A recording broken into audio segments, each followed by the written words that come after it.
7/5/2025.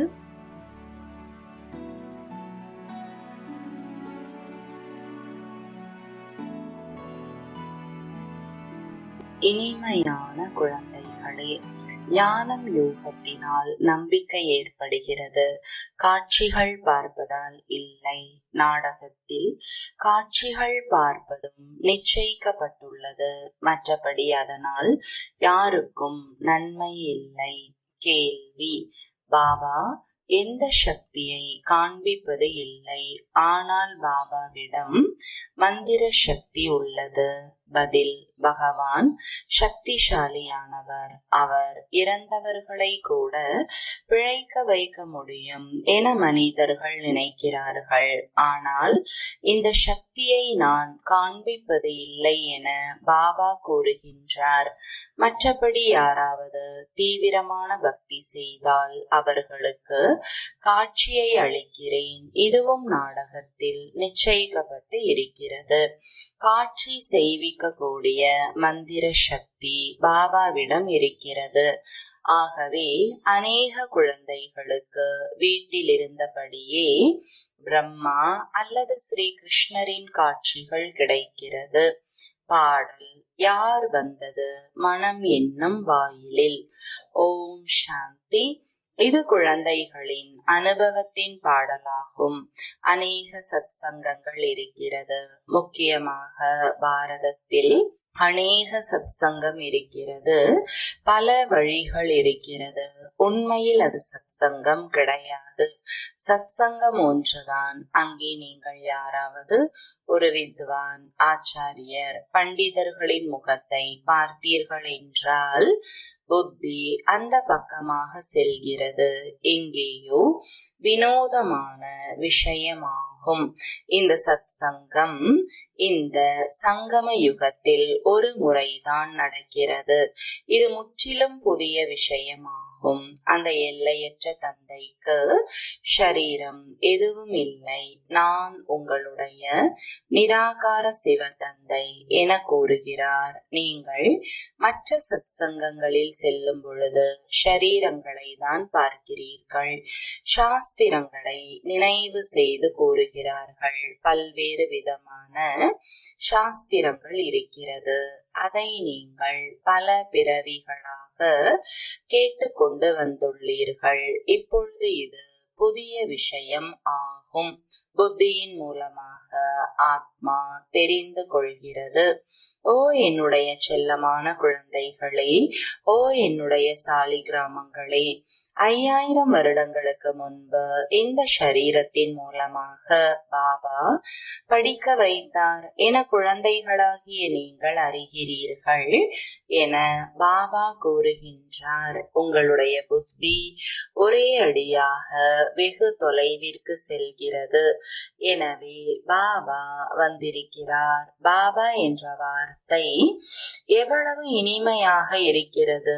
அவர் தாயும் தந்தையுமாக இருக்கிறார். யாராவது கேட்டார்கள் என்றால் இவர்களின் தாய் தந்தை யார் என தெரியவில்லை என்பார்கள். உண்மையில் அவர் காட்சி அளிக்கிறார் என்றாலும் அதிலும் அவர்கள் குழம்புகிறார்கள். சில நேரங்களில் பிரம்மாவையும் சில நேரங்களில் கிருஷ்ணரையும் பார்க்கிறார்கள். பிறகு இவர்கள் யார் என சிந்தித்துக் கொண்டே இருக்கிறார்கள். பல பேருக்கு வீட்டில் இருந்தபடியே பிரம்மாவின் காட்சிகள் கிடைத்திருக்கிறது. இப்பொழுது யாரும் பிரம்மாவிற்கு பூஜை செய்வது இல்லை. கிருஷ்ணரின் பூஜை செய்கிறார்கள். பிரம்மாவை யாரும் அறியவே இல்லை. பிரஜாபிதா பிரம்மா இப்போது வந்திருக்கிறார். இவரே பிரஜாபிதா. முழு உலகமும் தூய்மையற்றதாக இருக்கிறது என்றால் நிச்சயம் இவரும் பல பிறவிகளின் கடைசியில் தூய்மை இழந்து விடுவார் என பாபா புரிய வைக்கிறார். ஒருவரும் தூய்மையானவராக இல்லை. ஆகவேதான் கும்பமேளா நடைபெறும் இடங்களுக்கு ஹரித்வாரில் கங்கையும் கடலும் கலக்கும் மேளாவிற்கு செல்கிறார்கள். அங்கே சென்று நீராடுவதால் தூய்மையாகி விடுவோம் என நினைக்கிறார்கள். ஆனால் இந்த நதிகள் எதுவும் பதீத பாவனி ஆக முடியாது. கடலில் இருந்து நதிகள் தோன்றுகிறது. உண்மையில் நீங்கள் தான் ஞான கங்கைகள். பெருமைகள் உங்களையே சாரும். ஞான கங்கைகளாகிய நீங்கள் இங்கே அங்கே தோன்றுகிறீர்கள். அவர்களோ அம்பு பாய்ந்தது, அதிலிருந்து கங்கை தோன்றுகிறது என காண்பிக்கிறார்கள். அம்பு எய்தும் விஷயமே இல்லை. இந்த ஞான கங்கைகள் ஒவ்வொரு தேசத்திற்கும் செல்கிறது. நானும் நாடகத்தின் பந்தனத்தில் கட்டுப்பட்டு இருக்கிறேன் என சிவபாபா கூறுகிறார். அனைவரின் நடிப்பும் நிச்சயிக்கப்பட்டு இருக்கிறது. ஒரு சிலர் பகவான் மிகவும் சக்திசாலி, எனவே இறந்தவர்களையும் உயிர்ப்பிக்க செய்வார் என நினைக்கிறார்கள். இது அனைத்தும் பொய்யானவைகளாகும். நான் படிக்க வைப்பதற்காக வருகிறேன். மற்றபடி எந்த சக்தியை காண்பிப்பது? காட்சி கொடுப்பதில் கூட மந்திர வித்தை இருக்கிறது. தீவிரமாக பக்தி செய்பவருக்கு நான் காட்சியளிக்கிறேன். காளியின் ரூபத்தை காண்பிக்கிறார்கள். அவர் மீது எண்ணெயை ஊற்றுகிறார்கள். இப்பொழுது இது போன்ற காளி கிடையாது. ஆனால் தீவிரமாக அநேகர் காளி தேவிக்கு பூஜை செய்கிறார்கள். உண்மையில் காளி என்பவர் ஜெகதம்பா. காளியின் இந்த ரூபத்தை காண்பிப்பது இல்லை. ஆனால் தீவிரமாக பக்தி செய்பவருக்கு பாபா பாவனையின் பலனை கொடுக்கிறார். காம சிதையில் அமர்ந்ததால் கருப்பாகி விட்டார்கள். இப்பொழுது ஞான சிதையில் அமர்ந்து வெள்ளையாகிறீர்கள். எந்த காளி இப்பொழுது ஜெகதம்பா ஆகிவிட்டாரோ அவர் எப்படி காட்சி கொடுக்க முடியும்? அவர் இப்பொழுது பல பிறவிகள் எடுத்து கடைசியிலும் கடைசி பிறவியில் இருக்கிறார். இப்பொழுது தேவதைகள் இல்லை. ஆகவே இப்பொழுது அவர் என்ன காட்சியை காண்பிக்க முடியும்? இந்த காட்சியின் சாவி என்னுடைய கைகளில் இருக்கிறது என பாபா கூறுகிறார். அல்ப காலத்திற்காக பாவனைக்கான பலனை கொடுப்பதற்காக காட்சி செய்விக்கிறேன். ஆனால் அவர்கள் யாரும் என்னை சந்திப்பது இல்லை. ஒரு காளியின் எடுத்துக்காட்டு கொடுக்கப்படுகிறது. இவ்விதமாக ஆஞ்சநேயர், விநாயகர் போன்ற பலர் இருக்கிறார்கள். சீக்கியர்கள் கூட குருநானக்கின் தீவிர பக்தி செய்தார்கள் என்றால் அவர்களுக்கும் காட்சி கிடைக்கும். அவர்களோ கீழே செல்கிறார்கள். பாபா குழந்தைகளிடம், இதோ பாருங்கள், இவர்கள் குருநானக்கிற்கு பக்தி செய்து கொண்டு இருக்கிறார்கள். ஆனால் நான் தான் அந்த காட்சியை கொடுக்க வைக்கிறேன். அவர் எப்படி காட்சி செய்விக்க முடியும்? அவரிடம் காட்சி செய்விக்க சாவி இல்லை. எனக்கு விநாசம் மற்றும் ஸ்தாபனையின் காட்சியை கூட அந்த பாபா தான் செய்வித்தார் என இந்த தந்தை கூறுகிறார். ஆனால் காட்சியினால் யாருக்கும் நன்மை இல்லை. இவ்வாறு பலருக்கு காட்சி கிடைத்தது. அவர்கள் இன்று இல்லை. எங்களுக்கு இவ்வாறு காட்சி கிடைத்தால் நிச்சயம் ஏற்படும் என பல குழந்தைகள் கூறுகிறார்கள். ஆனால் காட்சிகள் கிடைப்பதால் நம்பிக்கை ஏற்படாது. ஞானம் யோகத்தினால் தான் நம்பிக்கை ஏற்படுகிறது. இந்த காட்சிகளை நான் தான் கொடுக்கிறேன் என 5000 வருடங்களுக்கு முன்பு கூட நான் கூறியிருந்தேன். மீராவிற்கு கூட காட்சி கிடைத்தது. அதற்காக ஆத்மா அங்கேயே சென்று விட்டது என்று கிடையாது. இல்லை, அமர்ந்தபடியே காட்சிகளை பார்க்கிறார்கள். ஆனால் என்னை அடைய முடியவில்லை.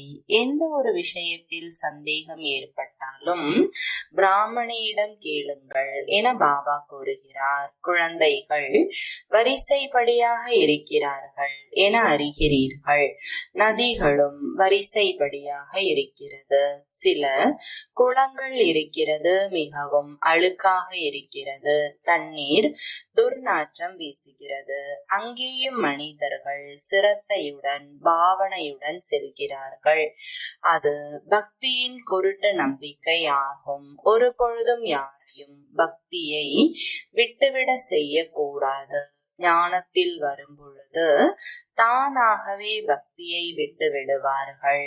பாபா கூட நாராயணருடைய பக்தர். லக்ஷ்மி பணியாளாக நாராயணருடைய கால்களை பிடித்துவிடும் படத்தை பார்த்தார். இது முற்றிலும் நன்றாக இல்லை என தோன்றியது. சத்தியுகத்தில் இவ்வாறு இருக்க மாட்டார்கள். எனவே நான் ஒரு கலைஞரிடம் லக்ஷ்மியை இந்த பணியாளர் நிலையிலிருந்து விடுதலை செய்து கொடுக்கும்படி கோரினேன். பாபா பக்தராக இருந்தார், ஆனால் ஞானம் கிடையாது. அனைவரும் பக்தர் கிடையாது. நாம் பாபாவின் குழந்தைகள், அதிபதிகளாக இருக்கிறோம். பிரம்மாண்டத்திற்கு அதிபதியாக குழந்தைகளை மாற்றினார். உங்களுக்கு ராஜ்ய பாக்கியத்தை அளிக்கிறேன் என கூறுகிறார். இப்படிப்பட்ட தந்தையை எப்போதாவது பார்த்தீர்களா? அந்த தந்தையை முழுமையாக நினைக்க வேண்டும். அவரை நீங்கள் இந்த கண்களால் பார்க்க முடியாது. அவரை நினைக்க வேண்டும். நினைவும் ஞானமும் கூட முற்றிலும் எளிதாகும். மரம் மற்றும் விதையை புரிந்து கொள்ள வேண்டும். நீங்கள் அந்த நிராகார மரத்திலிருந்து சாக்கார மரத்திற்கு வந்துள்ளீர்கள். பாபா காட்சிகளின் ரகசியத்தை கூட புரிய வைத்துள்ளார். மரத்தின் ரகசியத்தையும் புரிய வைத்துள்ளார். கர்மம், அகர்மம், விகர்மத்தின் விளைவுகளை பாபா புரிய வைத்துள்ளார். அப்பா, ஆசிரியர், குரு மூவரிடமிருந்தும் போதனைகள் கிடைக்கிறது. இப்பொழுது நீங்கள் 21 பிறவிகளுக்கு சதா சுகமுடையவர்களாக மாறும் அளவிற்கு நான் உங்களுக்கு பாடங்களை கற்றுத்தருகிறேன், கர்மங்களை கற்றுத்தருகிறேன் என பாபா கூறுகிறார். ஆசிரியர் சொல்லிக் கொடுப்பார் அல்லவா? குருக்கள் கூட தூய்மையின் பாடத்தை கற்றுக் கொடுக்கிறார்கள். மேலும் கதைகளை கூறுகிறார்கள். ஆனால் முற்றிலும் தாரணை இல்லை. கடைசி நினைவிற்கு ஏற்ப நிலை கிடைக்கும் என்று இங்கேயும் பாபா கூறுகிறார். மனிதர்கள் இறக்கும் பொழுது ராம் ராம் என கூற செய்கின்றார்கள். அப்பொழுது புத்தி அந்த பக்கம் சென்று விடுகிறது. இப்பொழுது உங்களுடைய தொடர்பு சாக்காரத்தில் இருந்து துண்டிக்கப்பட்டு விட்டது என பாபா கூறுகிறார். இப்பொழுது நான் உங்களுக்கு மிகவும் நல்ல கர்மங்களை கற்பிக்கிறேன். ஸ்ரீ கிருஷ்ணரின் சித்திரத்தை பாருங்கள். பழைய உலகத்தை எட்டி உதைக்கிறார், மேலும் புதிய உலகத்திற்கு வருகிறார். நீங்களும் பழைய உலகத்தை எட்டி உதைத்து புதிய உலகிற்கு போகிறீர்கள். எனவே உங்களின் கால் நரகத்தின் பக்கமும் முகம் சொர்க்கத்தின் பக்கமும் இருக்கிறது. சுடுகாட்டிலும் உள்ளே நுழையும் போது பிணத்தின் முகத்தை அந்த பக்கமாக மாற்றுகிறார்கள், காலை பின்புறமாக மாற்றுகிறார்கள். இவ்வாறே இந்த படமும் உருவாக்கப்பட்டது. குழந்தைகளாகிய நீங்கள் மம்மா மற்றும் பாபாவை பின்பற்ற வேண்டும். அப்பொழுதுதான் அவர்களுடைய சிம்மாசனத்தில் அமர முடியும். ராஜாவின் குழந்தைகளை இளவரசன், இளவரசி என்று கூறுகிறார்கள். நாம் எதிர்காலத்தில் இளவரசன், இளவரசி ஆக முடியும் என்பதை அறிகிறீர்கள். உங்களுக்கு இப்படிப்பட்ட கர்மத்தை கற்பிக்கும் தந்தை, ஆசிரியர் மற்றும் குரு யாராவது இருப்பார்களா? நீங்கள் சதா காலத்திற்கு சுகமுடையவர்கள் ஆகிறீர்கள். இது சிவபாபாவின் வரம் ஆகும். அவர் ஆசீர்வாதம் செய்கிறார், நம்மீது அவர் கருணை காண்பிக்கிறார் என்பது கிடையாது. சொல்வதால் மட்டும் எதுவும் நடக்காது. நீங்கள் கற்றுக்கொள்ள வேண்டும். ஆசீர்வாதத்தினால் மட்டும் நீங்கள் மாற முடியாது. அவருடைய வழிபடி நடக்க வேண்டும். ஞானம் மற்றும் யோகத்தை தாரணை செய்ய வேண்டும். வாயில் ராம் ராம் என்று கூறுவது கூட ஒலியை எழுப்புகிறது என பாபா கூறுகிறார். நீங்கள் சத்தத்திலிருந்து விடுபட்டு போக வேண்டும். அமைதியாக இருக்க வேண்டும். மிகவும் நல்ல நல்ல விளையாட்டுகள் கூட இருக்கிறது. படிக்காதவர்களுக்கு முட்டாள் என கூறப்படுகிறது. இப்பொழுது அனைத்தையும் மறந்து நீங்கள் முற்றிலும் முட்டாளாகிவிடுங்கள் என பாபா கூறுகிறார். நான் உங்களுக்கு என்ன வழி கூறுகின்றேனோ அதன்படி நடந்து செல்லுங்கள். பரம்தாமத்தில் நீங்கள் அனைத்து ஆத்மாக்களும் உடல் இல்லாமல் இருக்கிறீர்கள். பிறகு இங்கே வந்து ஷரீரத்தை எடுக்கிறீர்கள். அப்பொழுது ஜீவ ஆத்மா என கூறப்படுகிறது. நான் ஒரு உடலை விட்டுவிட்டு இன்னொரு உடலை எடுக்கிறேன் என ஆத்மா கூறுகிறது. நான் உங்களுக்கு முதல் தரமான கர்மத்தை கற்பிக்கிறேன் என பாபா கூறுகிறார். ஆசிரியர் படிக்க வைக்கிறார் என்றால் இதில் சக்தியின் விஷயம் என்ன? காட்சிகள் கொடுக்க வைக்கிறார். இதற்கு மந்திர வித்தை என்று கூறப்படுகிறது. மனிதனிலிருந்து தேவதையாக ஆக்கக்கூடிய மாயாஜாலத்தை யாரும் செய்ய முடியாது. பாபா வியாபாரியாகவும் இருக்கிறார். பழையதை எடுத்துக்கொண்டு புதியதை கொடுக்கிறார். இவைகளுக்கு பழைய இரும்பு பாத்திரம் என்று கூறப்படுகிறது. இவைகளுக்கு எந்த மதிப்பும் இல்லை. இன்று பாருங்கள், செம்பு பைசா கூட இல்லை. அங்கேயோ தங்க நாணயங்கள் இருக்கும். அதிசயம் அல்லவா? எப்படி இருந்து எப்படி ஆகிவிட்டது? நான் உங்களுக்கு முதல் தரமான கர்மங்களை கற்பிக்கிறேன் என்று பாபா கூறுகிறார். மன்மனா பவ ஆகுங்கள். பிறகு படிப்பு. இதன் மூலம் சொர்க்கத்தின் இளவரசர் ஆவீர்கள். இப்பொழுது தேவதா தர்மம் மறைந்து விட்டது. அது மீண்டும் உருவாகிறது. மனிதர்கள் உங்களின் புது விஷயங்களை கேட்டு அதிசயப்படுகிறார்கள். கணவன் மனைவி இருவரும் ஒன்றாக இருந்து எப்படி தூய்மையாக இருக்க முடியும் என கேட்கிறார்கள். பாபாவோ ஒன்றாக இருங்கள், இல்லை என்றால் எப்படி தெரியும் என கூறுகிறார். இடையில் ஞான வாழ் வைக்க வேண்டும். இந்த சக்தியை காண்பிக்க வேண்டும். பரீட்சை நடைபெறுகிறது. மனிதர்கள் இந்த விஷயங்களை கேட்டு அதிசயப்படுகிறார்கள். ஏனென்றால் சாஸ்திரங்களில் இந்த விஷயங்கள் இல்லை. ஆனால் இங்கேயோ உழைக்க வேண்டி இருக்கிறது. கந்தர்வ விவாகத்தின் விஷயம் கூட இங்கேதான். இப்பொழுது நீங்கள் தூய்மையாகி கொண்டிருக்கிறீர்கள். இப்பொழுது உங்களின் துணிச்சலை காண்பியுங்கள் என பாபா கூறுகிறார். சந்நியாசிகளுக்கு முன்பு நிரூபியுங்கள். சக்திசாலி பாபாதான் முழு உலகத்தையும் தூய்மையாக ஆக்குகிறார். ஒன்றாக இருங்கள், ஆனால் விகாரி ஆகாதீர்கள் என பாபா கூறுகிறார். இது அனைத்தும் யுக்திகள். மிக பெரிய பிராப்தி. இந்த ஒரு பிறவி மட்டும் பாபாவின் அறிவுரைப்படி தூய்மையாக வேண்டும். யோகா மற்றும் ஞானத்தினால் 21 பிறவிகளுக்கு எப்பொழுதும் ஆரோக்கியமாகிறீர்கள். இதில் கடின உழைப்பு இருக்கிறது அல்லவா? நீங்கள் சக்தி சேனைகள். மாயையை வெற்றியடைந்து உலகத்தை வெல்கிறீர்கள். அனைவரும் மாற முடியாது. எந்த குழந்தைகள் முயற்சி செய்கிறார்களோ அவர்கள் உயர்ந்த பதவியை அடைகிறார்கள். நீங்கள் பாரதத்தை தான் தூய்மையாக்கி பாரதத்தில்தான் ராஜ்யம் செய்கிறீர்கள். போரினால் ஒரு பொழுதும் சிருஷ்டியின் சக்கரவர்த்தி பதவி கிடைக்காது. இது அதிசயம் அல்லவா? இந்த சமயம் அனைவரும் தங்களுக்குள் சண்டையிட்டு அழிந்து போகிறார்கள். பாரதத்திற்கு வெண்ணெய் கிடைக்கிறது. கொடுக்க வைப்பவர்கள் பெண்கள், பெரும்பாலானவர்கள் தாய்மார்கள். பிறவி பிறவியாக நீங்கள் குருக்களிடம் சென்றீர்கள், சாஸ்திரங்களை படித்து வந்தீர்கள் என பாபா கூறுகிறார். இப்பொழுது சரி என்பது என்ன என நீங்களே தீர்மானியுங்கள் என நான் உங்களுக்கு புரிய வைக்கிறேன்.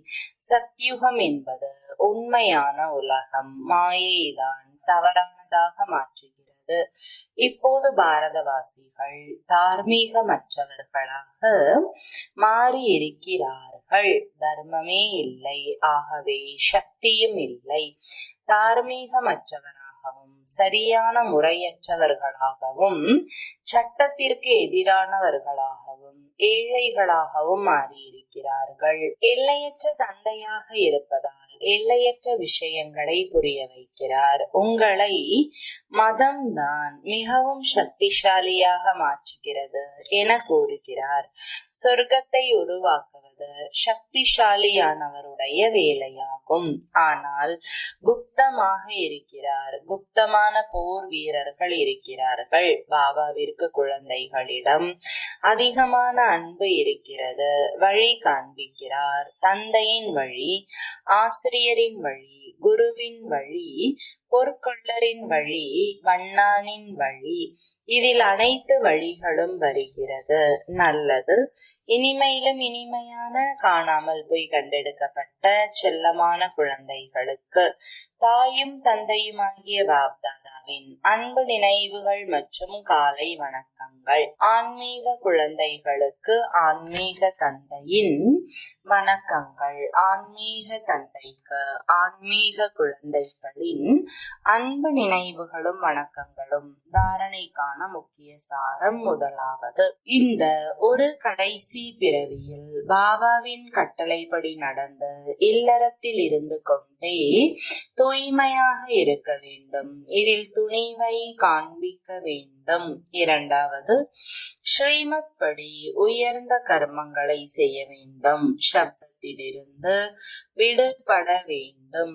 என்ன படித்தீர்களோ கேட்டீர்களோ அதை மறந்து பாபாவை நினைவு செய்ய வேண்டும். வரதானம், குழப்பமான சூழல்களை நல்வாய்ப்பு என புரிந்து தனது நம்பிக்கையின் அஸ்திவாரத்தை வலிமையுள்ளதாக ஆக்கக்கூடிய ஆடாத அசையாதவராகுக. விளக்கம். எந்த ஒரு குழப்பமான சூழல் வந்தாலும் நீங்கள் ஹை ஜம்ப் செய்து விடுங்கள். ஏனென்றால் குழப்பமான சூழல் வருவது கூட அதிர்ஷ்டம்தான். இது நம்பிக்கையின் அஸ்திவாரத்தை வலிமையுள்ளதாக ஆக்குவதற்கான சாதனம். எப்பொழுது நீங்கள் ஒரு முறை அங்கதனுக்கு சமமாக வலிமையுள்ளவராக ஆகிவிடுகிறீர்களோ அப்பொழுது இந்த பேப்பர்களும் நமஸ்காரம் செய்யும். முதலில் பயங்கர ரூபத்தில் வரும், பிறகு தாசியாகிவிடும். சவால் விடுங்கள். நீங்கள் மகாவீர். எப்படி தண்ணீர் மீது கோடு போட்டால் நிற்காதோ அதுபோல மாஸ்டர் கடலாக இருப்பவரோடு குழப்பமான சூழல்கள் போரிட இயலாது. சுயஸ்திதியில் இருப்பதன் மூலம் ஆடாதவர் அசையாதவராக ஆகிவிடுவீர்கள். ஸ்லோகன். பழைய வருடத்திற்கு விடை கொடுப்பதோடு கூடவே கடுமை தன்மைக்கும் விடை கொடுத்து விடுங்கள். அவ்வியக்த சமிஞ்சை. ஆன்மீக ராயல்டி மற்றும் தூய்மையின் பர்சனாலிட்டியை தாரணை செய்யுங்கள். வரதாத்தா மற்றும் வரதானி இருவரின் சம்பந்தம் சமீபம் மற்றும் ஸ்நேகத்தின் ஆதாரத்தில் நிரந்தரமாக இருக்க வேண்டும் மற்றும் எப்பொழுதும் இணைந்த ரூபத்தில் இருப்பீர்கள் என்றால் தூய்மையின் குடை நிழல் தானாகவே இருக்கும். எங்கே சர்வசக்திவான் பாபா இருக்கிறாரோ அங்கே தூய்மையற்ற தன்மை என்பது கனவிலும் கூட வர முடியாது. எப்பொழுது தனிமையில் இருக்கிறீர்களோ அப்பொழுது தூய்மை தன்மையின் சுமங்கலி தன்மை போய்விடும். ஓம் சாந்தி.